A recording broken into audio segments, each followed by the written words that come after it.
Fluminense venceu o Bahia no Maracanã. Voltamos a vencer no Campeonato Brasileiro. É só a nossa terceira vitória dentro de casa, Cuiabá e Santos, as outras duas.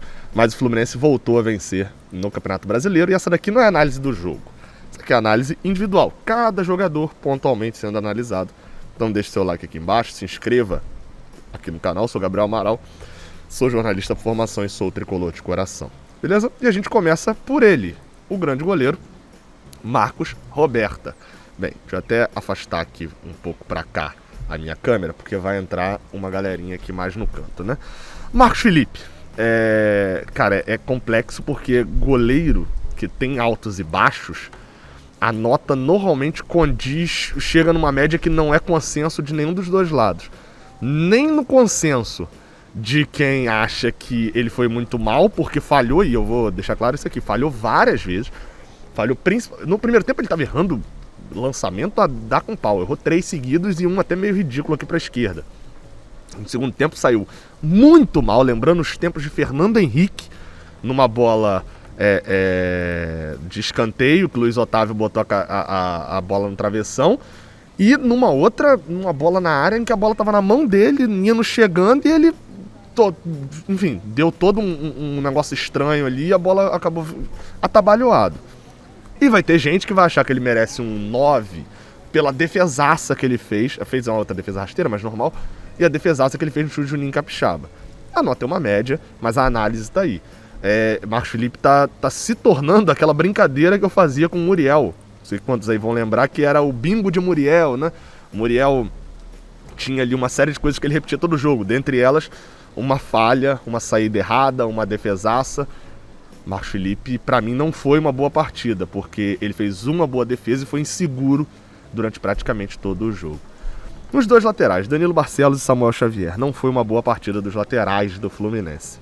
No caso de Danilo Barcelos, eu achei uma partida assim que beirou o sofrível. Realmente expõe demais a falta de qualidade das laterais do Fluminense. Assim, chega... Enfim... É inacreditável que Danilo Barcelos ainda seja uma opção. É um jogador muito fraco tecnicamente. Muito fraco tecnicamente. Algumas vezes no jogo de hoje perdeu a bola gerando contra-ataques. Algumas vezes no campo de defesa. Tem raça, tem disposição. Esse que é o pior. Nem Danilo Barcelos, nem Júnior Dutra, para quem vai lembrar. E nunca critiquei essas pessoas, mas critiquei os jogadores. Nunca deixou de faltar raça, e isso talvez seja o que mais seja a maior crítica pro trabalho deles, é que não falta raça. Ou seja, não é questão só de disposição, é questão de técnica. Danilo Barcelos já tinha se apresentado bem para quem viu o pré-jogo aqui no Raiz Tricolor Live que eu fiz aqui no Maracanã, num cruzamento bizarro no aquecimento. Ele não conseguiu render. Não conseguiu. O número de Danilo Barcelos em relação a cruzamentos nesse jogo mostra que talvez o problema seja tático também, né? Isso é bem óbvio. Tem um problema ali de treinamento, mas mostra que também é uma questão técnica dos dois laterais. Foram 9 cruzamentos de Danilo Barcelos, todos errados. Do outro lado, você olha do Bahia, Juninho Capixaba teve 11 cruzamentos, todos errados. Existe aí, obviamente, uma leitura de que não é só a qualidade e tal do cara, mas, pelo amor de Deus, não pode ter 9 cruzamentos e todos errados. E muitos deles, isso é o que mais me irritou, na verdade. Não é nem só que, o cruzamento foi errado, que é uma leitura que às vezes tem com Egídio. O cruzamento foi errado porque o zagueiro adversário é muito bom tirar a bola aérea. Não, porque o atacante não chegou a tempo. Não. Cruzamentos fora da linha, enfim. Partida muito ruim.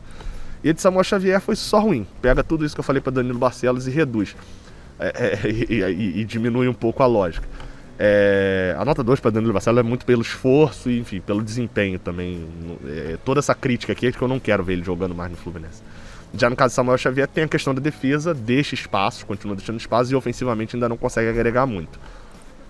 Tá sob risco aí a posição. O outro, pelo menos, é reserva. Na zaga, eu vou passar bem rápido, que a atuação de Nino e Lucas Claro finalmente voltou a ser uma atuação mais segura. Gostei da atuação dos dois. Nino, achei que se perdeu um pouquinho, se destemperando no final do primeiro tempo. Quase que cria ali um problema pro Fluminense, uma possível expulsão com aquele tapa na cara de Gilberto. Mas uma boa partida para mim da dupla Cris e Greg, né, que alguns chamaram. foram os destaques do time do Fluminense na defesa. E assim, eu até tô vendo aqui o número de rebatidas, o número final. 6 para cada lado. Para um time como o Bahia, que cruzou 70 mil vezes, os zagueiros, apesar de terem perdido um ou outro ali atrás, até que foram bem. Aí a gente vem pro meio de campo. Na verdade, a gente começa com o André e depois... Vamos de André e Martinelli, depois a gente vem para Iago Felipe. Boa partida de André, partida ruim de Martinelli. A partida de Martinelli foi ruim, foi no nível da de Samuel Xavier, por isso que ele vai receber a nota 4. E a de André é uma boa partida, não chega a ser excepcional. Achei que até assim, a partida de Martinelli foi ruim, ele jogou mais à frente, perdeu a bola, assim, foi diferente do último jogo, até elogiei a questão da partida dele, etc. É uma sequência grande com muitos jogos ruins assim pelo meio. Talvez seja o desgaste, ele tem sido sempre o primeiro a sair, não sei. Agora, em relação a André, fica uma crítica a ele tá caindo naquele problema em que assim, teve 2 ou 3 lances que vão impedir ele de ter uma nota maior aqui pra mim. Porque aquele lance da confiança demais, que eu citei em relação à temporada passada e que o lance do lençol é um desses, a confiança de dar o lençol e o erro do domínio. Normalmente o André, pra quem não viu essa análise que eu fiz, é que normalmente o André, ele tem erros porque na base ele dominava totalmente isso. Ele é um cara muito confiante, é um cara que joga como se já fosse profissional há 30 anos. E isso, às vezes, esse excesso de confiança é onde gera o erro dele. Tanto que o André é um dos caras que ele erra poucos passes. Na verdade, nesse jogo fica aí o destaque. O André não errou nenhum passe nesse jogo. Ele foi simplesmente o jogador do Fluminense que mais trocou passes. Deu 39 passes certos. Ninguém deu. O segundo é Nino com 36. E ele não errou nenhum. Então, assim, é um jogador que dificilmente erra passes, etc. Mas é um jogador que perde a bola. E volante não pode perder a bola com essa constância. Ele perdeu a bola 3 vezes, por exemplo. Perdeu a posse da bola 3 vezes. Enfim, fica só o asterisco aí em André, pra depois, quando o André falhar, não falarem: olha, vocês estavam todos empolgados e tal. Não. Tem uma crítica também. Mas mais uma partidaça, mais uma partida boa. Tá aí a nota 7 de André. Falando de Iago, rapidinho. Iago talvez seja o jogador mais sacrificado com esse esquema do Fluminense atual, né? Fica mais perdido, fica numa enfim, assim, é um jogador que acaba ficando com uma área do campo mais diferente do que ele fica. Participa até ainda das ações defensivas, mas não é mais tão participativo em saída de bola, por exemplo. Tem o vigor físico, e isso faz uma diferença muito grande, mas convenhamos que Iago, nesse jogo especificamente, ele para mim não fazia uma boa partida no início, mas deu uma melhorada. Ele tá ficando muito out do jogo, assim, total, mas considerando Iago fora do jogo, tem a questão da marcação também, da ocupação de espaço, que ele consegue fazer muito bem. Mas uma partida na média dele, né? A gente chega no ataque com John Arias e Luca Gol. Hoje Luca Gol com L. Luca Gol. Vamos lá. Analisando primeiro, Luca. Luca fez uma boa partida, defensivamente. Ofensivamente, nem tanto pra mim. Foi importante em alguns lances, mas não foi o jogador mais importante do Fluminense. Até participa ali das ações ofensivas com cruzamentos, algo que com o John Arias não tem, por sinal. Só 3 jogadores do Fluminense cruzaram, eu vim até conferir essa estatística. Os 2 laterais e Luca, 3 vezes. Não deu em nada, mas cruzou 3 vezes. É um jogador que participou bastante do jogo e é muito criticado. Fez um golaço de falta e fez uma partida boa. Acho justo, e ele é, pra mim, o melhor em campo dessa partida. Gostei da partida de Luca e, enfim, leva ao 7,5. John Arias com 6,5. Gabriel, oh meu Deus, John Arias fez uma boa partida. Exato, ele termina o primeiro tempo com a nota 7, John Arias. Só que o segundo tempo ele cansa, cai um pouco o rendimento, começa a perder bola no campo de defesa, não é mais aquele escape, e aí cai meio pontinho. Eu poderia dar 7 a ele, mas caiu um pouco no segundo tempo, principalmente fisicamente, mas um bom cartão de visitas. Arias foi no primeiro tempo o bom jogador. Foi no primeiro tempo o cara que se o Fluminense criou alguma coisa no primeiro tempo, deve-se muito a John Arias. Acho que é melhor resumir dessa forma. A gente vai pra ele, Frederico Chaves Guedes. Fred... Bem, vocês perceberam que eu já tô em casa, é porque eu parei a análise individual porque eu descobri que eu ia participar da coletiva. E aí, enfim, já acabou a coletiva, acabou muito tarde e tal. Eu tô continuando esse vídeo aqui de casa, beleza? Mas foi até legal. Isso porque eu falava, tinha acabado a análise sobre Arias e John Arias e Luca. E quando eu cheguei em casa eu vi esse post aqui do Footstats, com números muito interessantes de Luca que surpreendem qualquer pessoa. Luca é simplesmente o jogador com a melhor pontaria entre todos os jogadores do Brasileirão. Obviamente, assim, eu não sei, não deve ter um jogador que só deu uma finalização e acertou o gol. Óbvio, são poucas finalizações, né, 11 finalizações só, mas é um número realmente meio bizarro, né, 3 gols, 2 contra o Sport. E agora, na verdade, as 2 últimas vitórias do Fluminense no Brasileirão foram conquistadas com gols de Luca, né, considerando que nessa segunda-feira também teve gol de Bobadilla. Enfim, fica aí só o registro do número. A gente continua a análise agora com Fred, ele mesmo, Frederico Chaves Guedes. Partida ruim de Fred, hein? Mais uma partida ruim de Fred.